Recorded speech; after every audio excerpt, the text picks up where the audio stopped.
ভারত থেকে সিলেটের তামাবিল স্থলবন্দর হয়ে দেশে পাথরের চালান আসার এই চিত্র দীর্ঘদিনের, কিন্তু এবারই প্রথম এই বন্দর হয়ে দেশে ঢুকবে নেপাল, ভুটান ও ভারত থেকে আমদানি করা আলুর চালান। এতে চাঞ্চল্যের সৃষ্টি হয়েছে বন্দরে কাজ করা শ্রমিকদের মাঝে। আলু নামলে তো আমাদের সুযোগ সুবিধা হবে, যেহেতু কাজ কাম করা যাবে আর কি। যদি অন্যান্য কোনো যদি নামে আমাদের ভালো, লেবার যা আছে সবে তো রুজু করতে পারবে, সংসার চালাতে পারবে। শ্রমিকরা খুশি হলেও পচনশীল পণ্য আমদানি নিয়ে কিছুটা দুশ্চিন্তায় ব্যবসায়ীরা, কারণ বন্দরে নেই আলু রাখার মতো কোনো ব্যবস্থা। আলুগুলা রাখার সুব্যবস্থা রাখতে হবে, কলুষের ব্যবস্থা রাখতে হবে। সরকারের কাছে অনুরোধ করব, আলু রাখার সুব্যবস্থা করে তারপর যেন আলু আমদানি করা হয়। দেশের বাজারে আলুর পর্যাপ্ত সরবরাহ বজায় রাখা ও দাম নিয়ন্ত্রণে 9টি স্থলবন্দর দিয়ে আগামী 31 মার্চ পর্যন্ত সময়ে আনা হবে আলুর চালান। এর মধ্যে সিলেটের তামাবিল ছাড়াও জকিগঞ্জ ও শেওলা বন্দর হয়ে এসব চালান ঢোকার কথা রয়েছে। তাই প্রস্তুতির কথা জানালেন বন্দর কর্মকর্তা। আলু যদি সংরক্ষণ করতে হয় তাহলে সেক্ষেত্রে আমাদের আসলে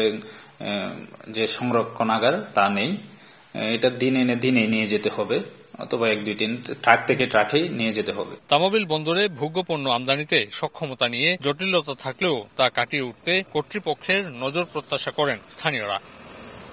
আলু আমদানির খবরে শ্রমিকদের কাজের সম্ভাবনা তৈরি হলেও রয়েছে ঝুঁকি। পচনশীল পণ্য হয় এবং হিমাগার না থাকায় এই জটিলতা কাটিয়ে উঠতে সরকারকে ব্যবস্থা নিতে হবে বলছেন স্থানীয়রা।